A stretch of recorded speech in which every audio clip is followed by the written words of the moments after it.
एक समय की बात है। बलरामपुर नाम के गांव में सोहन नाम का एक गरीब किसान अपनी पत्नी रूपवती और बूढ़ी माँ के साथ रहा करता था। सोहन की एक छोटी सी बेटी थी जिसका नाम मुन्नी था। सोहन अपने परिवार का भरण पोषण गांव के मुनिम जी के यहाँ मजदूरी करके किया करता था। सोहन का घर का गुजारा बहुत मुश्किल से हो पाता था। सोहन के पास थोड़ी सी जमीन थी जिस पर रूपवती दिन भर मेहनत करके तरह तरह के फसल उगाती और गांव के बाजार के दिन सब्जियां और फल बेचा करती थी। सारे बलरामपुर वासियों रूपवती से ही सब्जियां ताज़ी सब्जियां लें, फल सब्जियां लें, 20 रुपए किलो लें।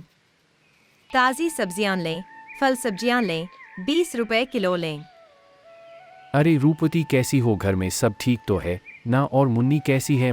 मदन काका मैं ठीक हूँ और घर में भी सब ठीक है और मुन्नी भी बिल्कुल ठीक है काका। और बताओ आज बाजार कैसे आना हुआ और काकी कहाँ है? क्या बताओ रूपवती, तुम्हारी काकी किसी काम से दूसरे गांव गई है। इस कारण रसोई का सारा काम मुझे ही करना पड़ रहा है, तो सोचा क्यों ना आज बाजार से सारा सामान लेते चलूं।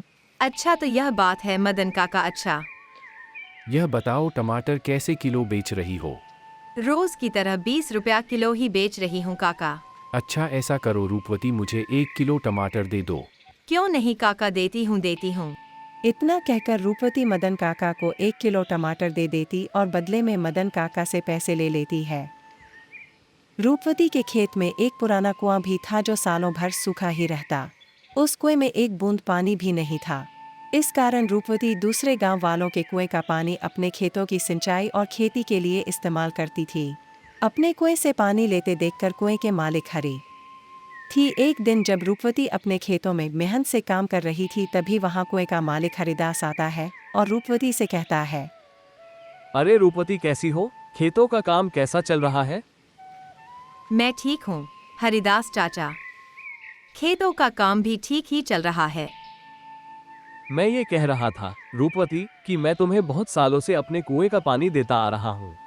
अब मैं तुम्हें अपने कुएं का पानी नहीं दे सकता क्योंकि गर्मियों का समय आने वाला है और मेरे कुएं में पानी बहुत कम हो गया है। लेकिन मैं तुम्हारी परेशानी समझता हूँ। हरिदास चाचा, अभी तो गर्मियों का समय आने में 2-3 महीने बाकी है। अपने खेतों का काम कैसे करूंगी आप ही बताइए। मैं कुछ नहीं जानता रूपवती, ये तुम्हारी दिक्कत है। तुम अपना समझो, मैं तुम्हें अपने कुएं का पानी नहीं दे सकता। यह सुनकर रूपवती मन ही मन बहुत दुखी हो जाती है और घर जाकर अपने पति सोहन को सारी बातें बताती है। यह क्या हो गया भाग्यवान, यह क्या परेशानी आ पड़ी। अब हमारा घर का गुजारा कैसे होगा। आप चिंता न करो, ऊपर वाला सब देख रहा है। प्रभु हमारी मदद जरूर करेंगे। अच्छा ठीक है रूपवती, तुम जाकर आराम करो, मैं हरिदास काका से मिलकर आता हूँ। यह कहकर सोहन हरिदास काका से मिलने उनके घर निकल पड़ता है। हरिदास काका, अरे ओ हरिदास काका, घर में हो कि नहीं? अरे कौन है भाई, रुको आता हूँ। अरे सोहन तुम हो, मेरे घर कैसे आना हुआ हरिदास काका, मुझे रूपवती ने बताया कि आपने हमें कुएं का पानी देने से मना कर दिया। हाँ सोहन, ये बात सच है कि मैंने रूपवती को अपने कुएं का पानी लेने के लिए मना कर दिया। ऐसा क्या हो गया हरिदास काका? देखो सोहन, मैं तुम्हें कई सालों से अपने कुएं का पानी देता आ रहा हूँ और इस बार गर्मियों का समय आने वाली है, इस कारण मेरे कुओं का पानी बिल्कुल सूख कर काम हो गया है। अगर मैं तुम्हें अपने सालों का पानी देता हूँ। लेकिन हरिदास काका, अभी तो गर्मियां आने में 2-3 महीने का समय है, तब तक मेरे खेतों का क्या होगा। मैं कुछ नहीं जानता सन, मैंने रूपावती को भी कहा था कि यह तुम्हारी समस्या है। मैं तुम लोगों को अपने कुएं का पानी नहीं दे सकता। सोहन हरिदास काका को कुएं का पानी देने के झूठ मनाने का बहुत कोशिश करता है, लेकिन हरिदास नहीं मानता है। फिर सोहन दुखी होकर थक हार के अपने घर की या निकल पड़ता है। क्या हुआ, हरिदास काका ने क्या कहा?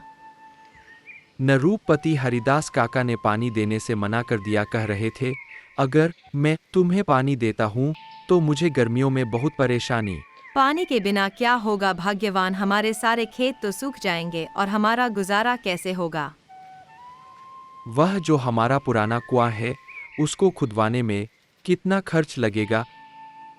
भाग्यवान 500 तो लग ही जाएंगे। अरे हमारे पास इतने पैसे तो है ही नहीं। अच्छा, अगर मैं खुद से ही कुएं को खोद दूं तो? क्या आप कर लेंगे? हाँ, अब कुएं मिस्त्री कर लेगा तो मैं क्यों नहीं कर लूंगा। अच्छा भाग्यवान, कल सुबह सुबह दोनों कुएं के पास चलेंगे। भाग्यवान। भाग्यवान जाओ, मुझे बहुत भूख लग रही है। जाओ जाओ, घर में जो कुछ भी है वह लेकर आओ। इतने ही बीच में उन्हें एक आवाज सुनाई देती है। यह किसकी आवाज है? दोनों बाहर निकल कर देखते हैं तो एक साधु महाराज उनके घर के बाहर भिक्षा मांगने के लिए खड़े होते हैं। जो कुछ भी घर में हो, चावल गेहूं बाजार दाल, वह मुझे दे दो बेटे। साधु महाराज, हम सब पहले से ही इतने गरीब हैं, हम जैसे तैसे करके अपना जीवन गुजार रहे हैं, ऐसे में हम तुम्हें कहाँ से दान दे। सोहन की स्थिति देखकर बाबाजी समझ चुके थे और बोले, कोई बात नहीं बेटा, कोई बात नहीं, ठीक है बेटा, अब मैं चलता हूँ, किसी और के घर में भिक्षा मांग कर खा लूंगा। रूपवती, हमारे घर में बाबा को देने लायक कोई भोजन है क्या? भाग्यवान, हमारे घर में बाबा को देने लायक कुछ भी नहीं है, केवल थोड़े से चावल थे जो तुम्हारे झूठ बचाकर रख मर गए थे। अगर वह बाबा को दे देंगे तो तुम्हें भूखा रहना पड़ेगा। रुकिए बाबा, भाग्यवान जाओ और मेरे हिस्से का भोजन है वह जाकर बाबा को दे दो। लेकिन भाग्यवान, अगर मैंने आपके हिस्से का चावल बाबा को दे दिया तो तुम्हें भूखा रहना पड़ेगा। तुम उसकी चिंता मत करो भाग्यवान, अगर वैसे भी अगर मैं बाबा को भूखा जाने दूंगा तो मेरे गले से भोजन नहीं उतरेगा। जाओ, वह भोजन लेकर आओ। सोहन की पत्नी सोहन के अनुसार सोहन के हिस्से का भोजन बाबा को दे देती है। धन्यवाद बेटा, धन्यवाद। भले ही तेरे अभी बुरे दिन चल रहे हैं, मगर ऊपर वाला सब देख रहा है, वह एक दिन तेरी अवश्य सुनेगा। फिर अगले दिन सुबह सुबह दोनों सोहन और उसकी पत्नी रूपवती अपने कुएं की खुदाई करने अपने खेत की ओर चल देते हैं। देखो रूपावती, देखो हमारे कुएं में तो एक भी बूंद पानी नहीं है। हाँ हाँ भाग्यवान प्रभु, हमारी कौन सी परीक्षा ले रहे हैं? फिर सोहन कुएं में नीचे उतरकर कुएं की खुदाई शुरू कर देता है। अरे यह पानी कहाँ से आ रहा है?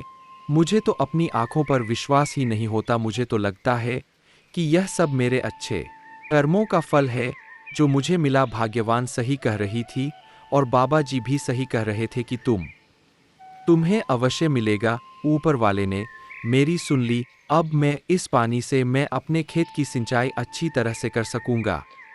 सोहन बहुत खुश हो जाता है और ऊपर जाकर रूपावती से कहता है, भाग्यवान प्रभु ने हमारी सुन ली, नीचे पत्थर से पानी निकल रहा है। क्या आप सच कह रहे हो भाग्यवान प्रभु? ने हमारी सुन ली, अब हमें खेती करने में कोई परेशानी नहीं होगी। तो दोस्तों, आपने देखा जो अच्छा कर्म करता है उसके साथ हमेशा अच्छा ही होता है।